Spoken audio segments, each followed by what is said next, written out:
What if the future we were promised never vanished, but was buried? There's a kind of silence that doesn't just muffle sound. It obscures memory, distorts time, and leaves behind a faint hum, like the echo of something nearly forgotten. In the cracks of history, amid technological marvels and industrial giants, there are stories. Not of fantasy, but of real people, inventors, engineers, dreamers, who glimpsed a future that may have been too bold, too open, too liberating. The 20th century was an age of electricity and flight, of machines and miracles. But it was also an age of limits, economic ones, political ones, the kind that creep quietly into boardrooms and laboratories. Not every invention saw the light of day, not because it failed, but because it worked too well. A man in Colorado built a tower to transmit power without wires. A doctor in California destroyed cancer cells using only frequencies. A quiet engineer levitated heavy disks with no fuel. And one night, a destroyer vanished from a dockyard in Philadelphia and appeared, moments later, hundreds of miles away. These are not fairy tales. They're not simply conspiracy fodder or pulp science fiction. They are moments of possible truth, documented, witnessed, then redacted. What they threaten is not physics, but profit. What they unsettle is not science, but structure. This is a story not just of machines and mechanisms, but of belief, of how far an individual will go in pursuit of an idea, and how far a society will go to forget it. We'll follow the footprints of Nikola Tesla, whose wireless power experiments lit lamps with no wires and terrified investors. We'll peer into the labs of Royal Rife, whose microscope revealed a living world invisible to others. We'll watch as objects defy gravity under Thomas Brown's electrogravitic devices and drift into the impossible. And we'll enter the swirling, unstable fields of John Hutchison's lab, where metals bent, levitated, or melted into each other like wax. Each chapter is a portal into invention, suppression, and a future rewritten. Each inventor a symbol of humanity's highest calling, not to dominate nature, but to listen to it, to study its quiet patterns, to mimic its harmony, and in doing so, to free ourselves. But what happens when that freedom is inconvenient? When a cure for disease is simpler than the treatment? When a machine replaces not just labor, but the very economy it fuels? This series is not about solving a mystery. It is about recognizing a pattern. It asks, why do we forget? Who chooses what enters the annals of progress, and what is erased? And if something was hidden, what does that say about the world we've inherited? In 14 parts, we will journey through the edge of the known and the erased. We'll explore inventions that once sparked awe and fear in equal measure. And at the end, perhaps we will not arrive at answers, but better questions. Because maybe the most haunting thought is not that these things never existed, but that they did, and someone made sure we'd never see them again. It began with a tower, tall, skeletal, and reaching for the sky like a question with no answer. In 1899, Nikola Tesla stood on the plains of Colorado Springs, his hands trembling not from age, but from the magnitude of what he was about to attempt. The air itself seemed charged. The sky above held its breath. Wardenclyffe Tower was not merely a monument to electricity. It was a vessel for something larger, more ambitious, wireless, boundless energy. Tesla's idea was disarmingly simple. What if the Earth itself could become a generator? What if the space around us, full of what he called radiant energy, could be harnessed not in wires or dam, but plucked from the air like sound from a tuning fork? His tower was designed to send energy through the Earth, resonating with its natural frequencies, lighting homes, powering machines, without a single drop of oil, without a single coil of copper. And it worked. Witnesses saw it. Bulbs glowing without wires, motors whirring without fuel, a shimmer of power dancing in the open air. Tesla believed he had unlocked something primal, an energy not just for industry, but for humanity. He imagined deserts blooming with electrical water pumps, remote villages alight with silent power, a world no longer chained to combustion. But the man holding the purse saw something else. J.P. Morgan had invested in Tesla's project, expecting returns. Meters, markets, money. When he realized that Tesla's dream had no meter to charge, no commodity to sell, the funding dried up like a well in drought. If anyone can draw on the power, where do we put the meter? He is rumored to have said. The tower fell. Not in one day, not with explosions, but piece by piece. The metal dismantled, the documents seized. The dream, quieter now, slipped beneath the surface of history. Tesla died penniless in a New York hotel room. His papers were taken by government agents. Boxes of notes disappeared. Silence returned to the tower's empty foundations. But the real loss was not the structure. It was the idea that energy could be free. That power need not be sold or rationed. That technology at its highest should serve life, not profit. What would the world look like today if Tesla's vision had survived? If the deserts had bloomed? If the grids had never been built? Would we still wage wars for oil? Would cities still choke on smoke? Or perhaps we would have found new ways to suppress. Because the most dangerous ideas are not those that destroy, but those that liberate. Tesla once said, "The present is theirs. The future, for which I really worked, is mine." Yet here we are, in that future, and his name lingers more as legend than legacy. So the question becomes, was the tower destroyed because it failed, or because it didn't? It started with a flicker, a faint blue light dancing under the microscope. Dr. Royal Rife leaned closer. What he saw through his invention, a microscope capable of magnifying living viruses without killing them, wasn't just biology. It was revelation. Tiny organisms shimmering, moving, changing in real time, and among them, he believed, the agents of cancer. But Rife wasn't content with observation. He wanted to act. By identifying the unique electromagnetic frequencies of these pathogens, he theorized they could be destroyed, selectively, precisely, without harming healthy tissue. It was a radical departure from the harsh invasions of surgery, radiation, or chemotherapy. Instead, he proposed a kind of harmony, using frequency to vibrate cancer cells until they shattered, like a singer breaking glass. And it worked. In 1934, a clinical trial in California tested Rife's therapy on 16 terminal cancer patients. Within 70 days, 14 were declared cured.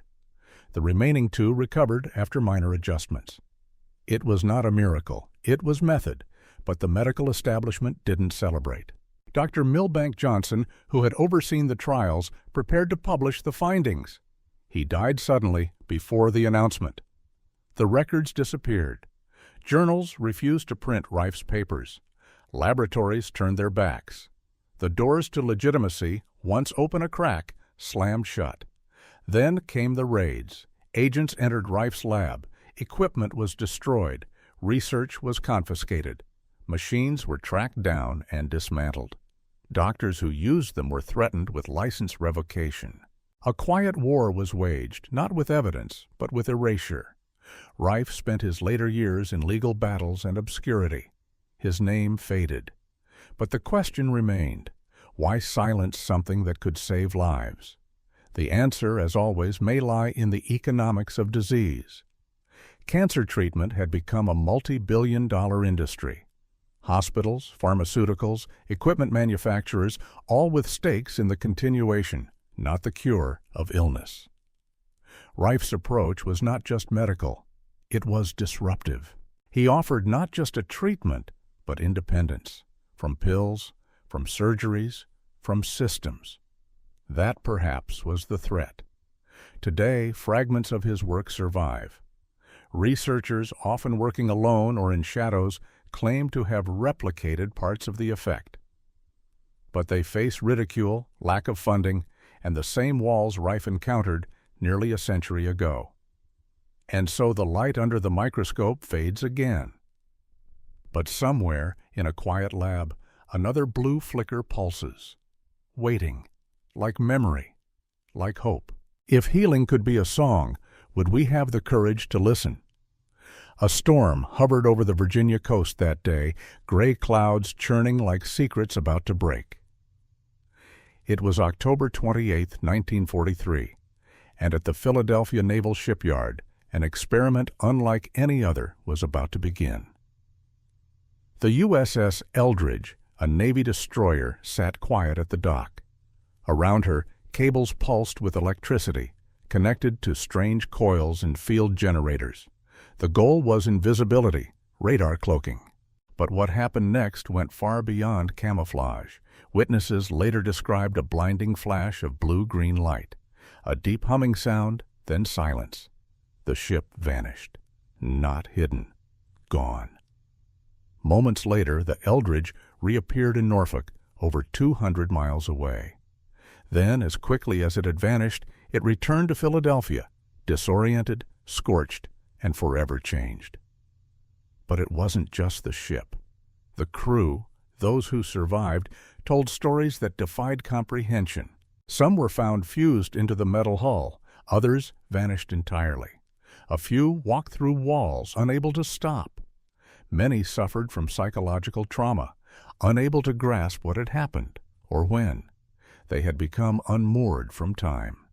The experiment was said to be based on Einstein's unpublished theories of unified fields, suggesting that electromagnetism and gravity could be woven together, altering space itself.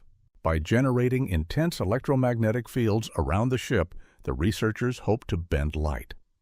Instead, they bent reality. The project was immediately shut down, records sealed, personnel reassigned. The official story? It never happened. But the stories leaked. Through letters, interviews, and hushed conversations, fragments emerged. A physicist named Morris Jessup began investigating, collecting testimonies and anomalies. He died under mysterious circumstances. What if the Eldridge didn't just teleport, but slip between dimensions? What if the cost of moving matter through space in an instant was to rip something deeper? Consciousness, time, identity. Was the technology abandoned because it failed, or because it succeeded beyond control? The Philadelphia experiment has become myth, distorted by retellings, but the core remains unshaken. A ship disappeared. A crew was changed, and the line between the possible and the impossible blurred. What does it mean if space can be folded like cloth? If time can slip like sand through fingers? If the laws we believe to be permanent are instead permissions, granted and revoked? Some say the real experiment wasn't technological. It was moral. What happens when human curiosity opens doors that ethics cannot close? And in that moment of silence after the light fades, who do we become? The machine didn't hum. It sang. A quiet resonance filled the workshop of John Worrell Keely in 1872, a place more akin to a musical conservatory than an industrial lab. Tuning forks, glass spheres, brass cylinders. Nothing looked particularly revolutionary. But the weight in the room, metaphorically and literally, told another story. Keely's motor, powered by what he called sympathetic vibration, lifted immense weights, ran lathes, and spun flywheels with no visible fuel. No steam, no electricity, only sound. He claimed to have discovered a force inherent in all matter, a kind of vibrational ether, waiting to be harnessed. By striking precise acoustic notes and aligning resonant chambers, Keely could unlock this hidden energy. To observers, it looked like magic, but it moved with the elegance of music. And it worked. Journalists witnessed the engine lifting thousands of pounds with ease. Machinery whirred to life at the strike of a note. Investors flocked to fund the Keeley Motor Company, dreaming of an energy revolution powered by harmony itself. But soon questions replaced awe. Keeley refused to fully disclose the internal workings of his devices. He was paranoid or protective. As pressure mounted, suspicions grew. Skeptics accused him of fraud, alleging hidden compressed air tanks or mechanical trickery. Investigators arrived, lawsuits followed, funding dried up. After his death in 1898, a posthumous investigation discovered concealed tubing beneath the floorboards. Dismissed, debunked, forgotten. But something didn't sit right. Why would investors pour fortunes into an elaborate hoax for over 2 decades? Why did the devices function repeatedly in public demonstrations? Why did the evidence of fraud emerge only after his death and only from those who stood to gain by silencing him? Modern physicists revisiting Keeley's notes have pointed out uncanny alignments with quantum principles: resonance, harmonic fields, zero-point energy. He may not have had the equations, but he may have had the intuition. Was Keeley a fraud, or was he a century too early? History remembers him as a curiosity, a footnote in Victorian eccentricity. But listen closely. In the echo of his tuning forks, something else lingers, a possibility. That energy, like music, may not need to be extracted, only heard. That the universe hums with power, waiting for those who learn to listen. And that perhaps the most elegant solutions are not invented. They are composed. In a cramped Vancouver apartment in 1979, sparks danced, not just through wires, but through reality itself. John Hutchison, an eccentric Canadian tinkerer with a wild beard and a cluttered workbench, was about to stumble into something extraordinary. He wasn't looking for fame. He wasn't chasing conspiracy. He was simply experimenting, stacking Tesla coils, Van de Graaff generators, RF transmitters, a chaotic orchestra of electromagnetic fields. Then something strange happened. Metal objects began to levitate. Steel rods twisted like vines.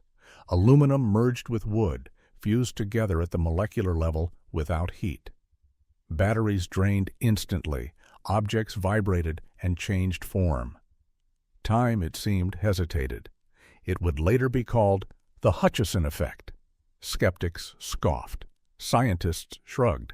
But the videos, grainy, flickering, showed things that physics could not explain. Military observers came and went, quietly. Some confirmed what they saw. Others offered silence. No conventional science could account for what Hutchison had unleashed. The interactions between these overlapping fields appeared to create pockets of altered physics. Gravity bent. Matter transformed. Structure collapsed, or reformed, without cause. Then came the visit. Authorities entered Hutchison's lab. Equipment was seized. Documentation confiscated. He was warned, told to stop, discouraged from further demonstration. The official reason? Electromagnetic interference. The unspoken one? Uncontrolled disruption. In a world built on predictability, the unpredictable is dangerous. Hutchison retreated into obscurity. Over the years, he continued experimenting in private, whispering through interviews, always careful, always watched. Was he a hoaxer? A misunderstood genius? Perhaps both, or neither. But the evidence, however disjointed, remains. Metal shouldn't float. Matter shouldn't merge. Gravity should not be optional. Yet in that Vancouver apartment, for a brief moment, the laws bent. And what remains most haunting is not whether it was real, but why, if it was, no one dared pursue it further. What if our reality is more flexible than we admit? What if the walls that hold our physics in place are thinner than we think? And what if, in the chaos of overlapping frequencies, a door opened, not just to discovery, but to responsibility? Because bending reality is one thing, knowing what to do with it is another. The stones were too heavy, too smooth, too perfectly placed. In Homestead, Florida, between 1923 and 1951, a man named Edward Leeds Kalnin quietly constructed what would become known as Coral Castle, a sprawling monument of megalithic blocks, carved, lifted, and arranged with a precision that defied logic. Each stone weighed several tons, some over 30. He worked alone, at night, with no modern machinery. Visitors would ask how he moved the stones. He'd smile and say, "I understand the laws of weight and leverage." But those who caught glimpses of his work told different stories. They claimed to see rocks hovering, gliding gently through the air. Others described the hum of strange electromagnetic equipment in his workshop. Leeds Kalnin, a Latvian immigrant, was no ordinary builder. His tools were simple: tripods, pulleys, chains. But tucked in the shadows were devices of his own design: coils, magnets, circuits. He spoke of magnetic currents, of secrets the ancients knew but modern science had forgotten. He hinted at lost knowledge, perhaps something that allowed the Egyptians to build pyramids without cranes or engines. He died in 1951, and that's when the real vanishing act began. His workshop was sealed. His devices disappeared. His papers, diagrams, and notes taken. No official explanation was given. Coral Castle remained, a silent question carved in limestone, but the how had been erased.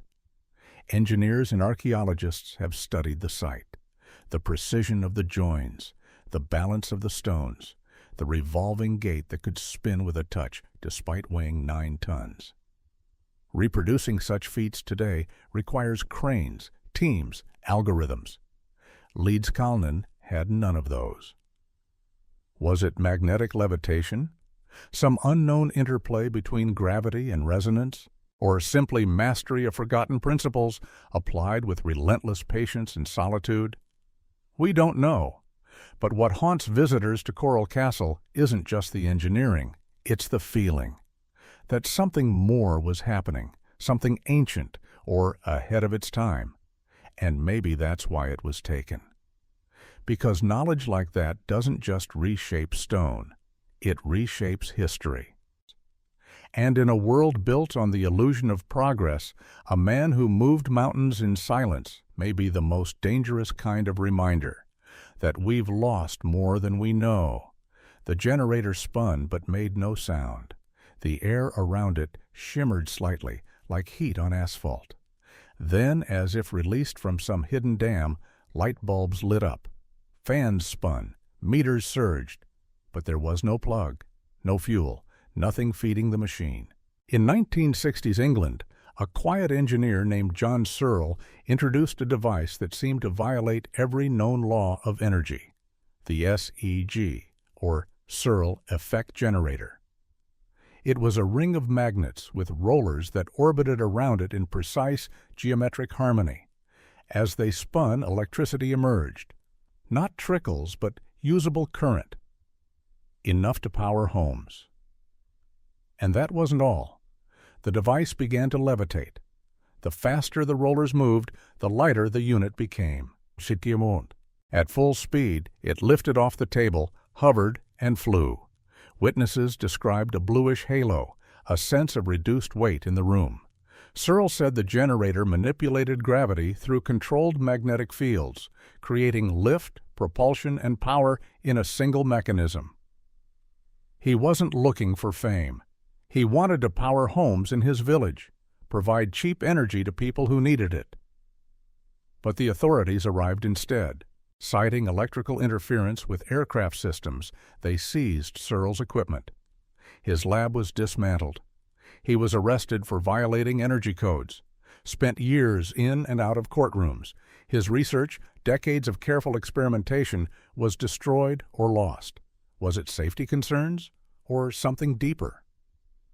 Because if Searle was right, if electricity and gravity were two sides of the same coin, then every industry built on combustion, transmission lines, and rocket fuel stood on shaky ground. The implications were vast. Generators that never needed refueling, spacecraft that defied gravity without propellant, a world no longer tethered to wires or roads. Independence, personal, national, planetary. But independence is dangerous. Searle continued quietly. In garages, with rebuilt parts. He never stopped believing. Occasionally, footage would surface, machines spinning, lifting.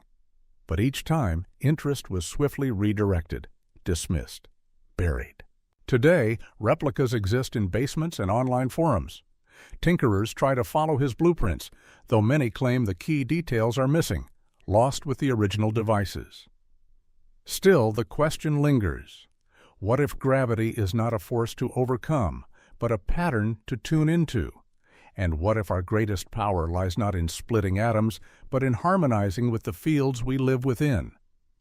Searle once said, "The universe is built on rhythm, and if you know the song, you can dance with it." The song played once, and someone turned down the volume. It didn't roar, it breathed. In a time when engines were defined by explosion, smoke, and noise, Victor Schauberger imagined something else entirely. Implosion. A movement inward, spiral, silent. A way of harnessing nature's patterns, not through force, but through flow. In 1940s Austria, deep in the forests where he had studied water currents since childhood, Schauberger built prototypes. His engines didn't combust. They spun air and water into vortices, drawing energy from pressure gradients that modern physics had barely considered. The results were astonishing. His repulsine engine spun faster the longer it ran. It cooled as it generated power. It emitted clean, ionized air and purified water as byproducts. No fuel, no emissions. Just movement, inspired by the shape of trout swimming upstream, by the motion of tornadoes, by the spirals in pine cones and galaxies. Nature, he believed, didn't explode. It danced. The German military took notice. They brought Schauberger into secret projects during World War II, hoping to harness his implosion technology for aircraft. Disc-shaped crafts were built, powered by his vortex engines. Some even flew, briefly, mysteriously. Then the war ended, and the quiet storm began. American intelligence seized his work. He was brought to the U.S. under contract, his designs copied, studied, and finally buried. When he returned to Austria in 1958, his patents had been absorbed by unknown entities. His freedom to work independently was gone. He died months later, disillusioned and silenced. Today, Schauberger is remembered by some as a mystic, by others a misunderstood engineer, but his ideas about harmony, flow, and non-destructive power are returning in whispers. Environmental engineers study his vortex principles for water purification. Clean energy researchers revisit his claims. Still, no commercial engine has replicated his results, not because they can't, but perhaps because they mustn't. A motor that runs cleaner the longer it spins. That heals the water it passes through. That quiets the noise of industry. What would it mean for the world we've built? How do you monetize implosion? How do you sell silence? Schauberger's greatest insight wasn't mechanical. It was philosophical. That technology must align with the rhythms of life, not violate them.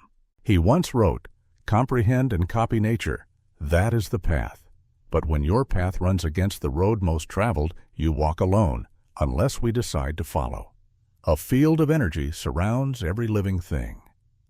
That's what Wilhelm Reich believed as he watched patients sit quietly inside a strange box, lined with alternating layers of organic and metallic materials.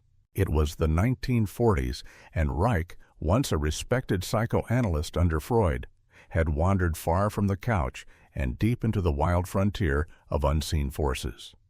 He called it orgone energy, a life force, invisible but measurable, permeating all space. He claimed it pulsed through the cosmos, shaped clouds, fueled desire, and could be concentrated to heal the human body. His devices, orgone accumulators, were meant to collect this energy and deliver it to those in need, and people swore they worked. Cancer patients reported remission. The chronically ill found strength. The depressed felt lifted. Independent observers noted temperature increases inside the boxes without any heat source. Something was happening, but something else was happening too. The U.S. government, alarmed by Reich's growing influence and claims, launched a campaign to silence him. The FDA called his devices fraudulent. Courts banned their sale. Then, in an act rarely seen before or since, federal agents burned his books, journals, and research in massive public pyres. Even his personal letters went up in flames. In 1957, Reich was arrested for contempt of court, essentially for refusing to disown his life's work. He died in prison, officially of heart failure, just days before parole. His legacy? Laughter, dismissal. The orgone box became a joke in popular culture. The word itself was painted as pseudoscience. But the question remains, why such aggression toward an idea that, if false, could have simply faded away on its own? Was it the threat to pharmaceutical models? The danger of suggesting that healing might come from the environment, not pills? Or perhaps it was deeper, a fear of the unpredictable, the unmeasurable, the unowned. Today, variations of Reich's ideas survive on the fringes. Weather enthusiasts build cloudbusters to influence rainfall. Alternative health circles experiment with energy therapy. And in laboratories, researchers still study bioelectric fields, now cloaked in new terminology. Science may one day confirm what Reich tried to describe, or it may never dare, because some energies, once named, cannot be unspoken. And once a flame is lit, even if the books are burned, the light may still find its way through the smoke. Reich asked not just how to heal the body, but how to free the soul. And perhaps that's what made him dangerous, not the box, but the hope it represented. They said he built it for love. A heartbroken man, jilted by a young woman decades earlier, Edward Leedskalnin, dedicated the rest of his life to constructing a monument, Coral Castle. But behind the story of romantic obsession was something stranger, quieter, and infinitely more puzzling. How did he do it? The massive coral stones that form the castle, some weighing up to 30 tons, were carved, lifted, and set in place by Leedskalnin alone. No cranes, no crews. Just a 5-foot-tall man with a mysterious understanding of weight, leverage, and something else he called magnetic current. Neighbors never saw trucks. Visitors who arrived unannounced were turned away. But a few who managed to peer through the trees reported seeing stones rise silently into the air, move sideways, and settle into place as though guided by invisible strings. In his workshop, strange tools rested on benches, magnetic coils, wires, metal tripods. Handwritten notebooks spoke cryptically of polarity, cosmic forces, and the forgotten principles of ancient builders. Leedskalnin believed he had rediscovered how the Egyptians moved their monoliths, not with brute force, but with magnetic resonance. When he died in 1951, his secrets died with him. Government agents quickly arrived. His workshop was sealed, equipment vanished. His notes, if they contained instructions, were never made public. The coral stones remained, silent and immovable, but the method by which they arrived there dissolved into legend. Today, Coral Castle stands as both artifact and enigma. Engineers have tried to explain it using conventional tools, but none can reproduce Leedskalnin's feats without heavy machinery. The precision of the cuts, the balance of the stones, and the ease with which massive gates pivot on a touch all defy expectations. Was it magnetic levitation? Acoustic vibration? A yet unknown interaction of gravity and energy? Or was it something even simpler, knowledge lost not to time but to secrecy? Leedskalnin wrote, "I have discovered the secrets of the pyramids." Perhaps he did, but secrets, once buried beneath stone and silence, are not easily unearthed. We walk past them every day, in castles built of coral, in stories disguised as fables, in mysteries we pretend not to see. And maybe that's the greatest mystery of all, not what he knew, but why no one wanted us to remember. The lab was hidden behind a row of unremarkable houses, its walls lined with wires and magnets instead of shelves and books. Inside, silence fell heavy, broken only by the whisper of rotating fields. Thomas Townsend Brown was not trying to build a flying saucer. At least not at first. In 1928, he discovered that high-voltage capacitors seemed to move when electrically charged. The force wasn't magnetic. It wasn't mechanical. It pointed upward, as if gravity itself were being challenged. Brown called it electrogravitics. By the 1950s, he was demonstrating disc-shaped devices that lifted off the ground using only electrical charge. No jets, no combustion, just quiet, steady lift. Military observers watched, intrigued. Soon, secret projects took over. Winter Haven, Project Y, funded quietly by the U.S. Air Force and Navy. And then, just as quickly, silence. His patents were classified. His research restricted. The official line was that electrogravitics produced no practical results. Yet internal memos from aerospace firms told a different story. Aviation Week hinted at breakthrough propulsion systems. Rumors of advanced aircraft, silent, fast, beyond conventional physics, began to swirl. Brown, meanwhile, was barred from speaking publicly about his discoveries. He spent the rest of his life in quiet frustration, certain that what he had found was real and buried. Why hide it? Because anti-gravity doesn't just change flight. It changes everything. No need for oil, no runways, no satellites, transportation without infrastructure, military power redefined, the geopolitical balance rewritten. It wasn't just a new engine, it was a new world. And new worlds, history teaches us, are not always welcomed. Today, official science still insists gravity cannot be controlled. But behind closed doors, black-budget projects continue. The designs Brown once drew on napkins now resemble the silhouettes of unidentified aircraft reported over military bases. Coincidence? Or continuity? The line between science fiction and science is often drawn by access. Brown believed that electricity and gravity were connected, two forces waiting to be unified. Einstein sought the same unity. Perhaps Brown found it first. But the tragedy of his life was not in the discovery. It was in the quiet. That space where truth vanishes, not because it's wrong, but because it's too right for the world it threatens to change. And so his discs, like leaves caught in the wind, lifted once, briefly, then disappeared into the classified skies. He didn't mean to change the laws of physics. In a cramped apartment surrounded by scrap metal, circuit boards, and humming coils, John Hutchison was simply tinkering, chasing echoes of Nikola Tesla. But what emerged from his chaotic experiments would soon be called the Hutchison effect, a phenomenon that made objects levitate, metals melt without heat, and matter fuse in ways mainstream science couldn't or wouldn't explain. He wasn't a scientist in the traditional sense. No PhD, no grants, just intuition, curiosity, and an uncanny sense of how electromagnetic fields could be layered and timed. And then things started floating. Steel rods bent as if made of clay.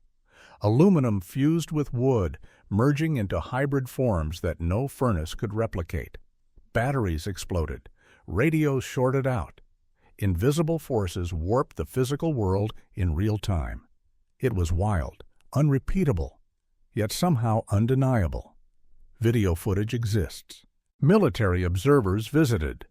At least one U.S. Army colonel confirmed what he saw. But instead of research grants or open discourse, Hutchison faced seizure orders. His lab was raided, his equipment confiscated. His name became a whisper, either the next Tesla or a clever fraud. To this day, the effect is debated. Skeptics point to poor documentation, replication failures, and Hutchison's unconventional methods. Supporters point to footage, eyewitness accounts, and the simple truth that discoveries often begin at the edges, where chaos and curiosity overlap. But perhaps that's the very reason it vanished. The Hutchison effect didn't just challenge physics, it mocked control. It defied standardization. It existed in the unpredictable intersections of frequency, voltage, and spatial alignment. It was not an invention, it was a condition, and that made it dangerous. Because if matter could be transmuted, levitated, or phased using only field interactions, no rockets, no reactors, no fuel, then everything we know about materials, energy, and even security becomes irrelevant. What if gravity isn't a constant? What if mass can be rewritten? And what if the true limitation is not nature, but our refusal to accept that it may be far stranger than we ever imagined? John Hutchison still lives quietly, occasionally resurfacing online with new claims, new footage, new attempts to remind us. But the world no longer listens, or perhaps it listens too carefully and chooses not to respond. Because between levitation and suppression lies a quiet truth. The future may already have arrived. But we weren't ready to see it rise. What if the greatest barrier to progress is memory? Not its absence, but its distortion. The deliberate reshaping of what we remember and what we are allowed to forget. 10 stories, 10 inventions, 10 moments when the boundary between known and forbidden blurred, and then vanished. Not because the inventions didn't work, but because they might have worked too well. Free energy, cancer cures, anti-gravity, matter manipulation, each a key to a different future. Not one of flying cars and neon skylines, but of quiet, profound freedom. A future where power isn't a commodity, but a principle. Where illness isn't a market, but a puzzle to be solved. Where distance, weight, and scarcity are not facts, but variables. We tell ourselves that innovation is cumulative, that progress marches forward, linear and relentless. But history, it seems, is full of detours, paths cut short, stories buried before they could bloom. And the cost, not just technology, but trust, curiosity, wonder. Because when truth is hidden, wonder becomes dangerous. Questions become threats. And those who ask are left to wander alone, labeled as eccentrics, conspiracists, or dreamers. But maybe the dreamers were right. Maybe progress doesn't vanish.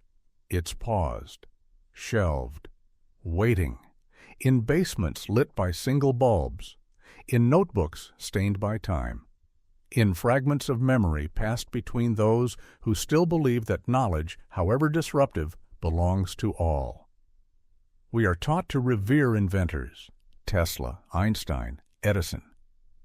But reverence without understanding becomes mythology. And mythology cannot power cities. So we end here, not with proof, but with possibility. The purpose of these stories is not to convince. It's to awaken, to stir the silent part of the mind that still looks up at the stars and wonders not just what is, but what was lost. Progress is not just about invention, it is about permission. And perhaps the most revolutionary act isn't building the impossible. It's remembering that someone already did, and asking what would happen if we listened again.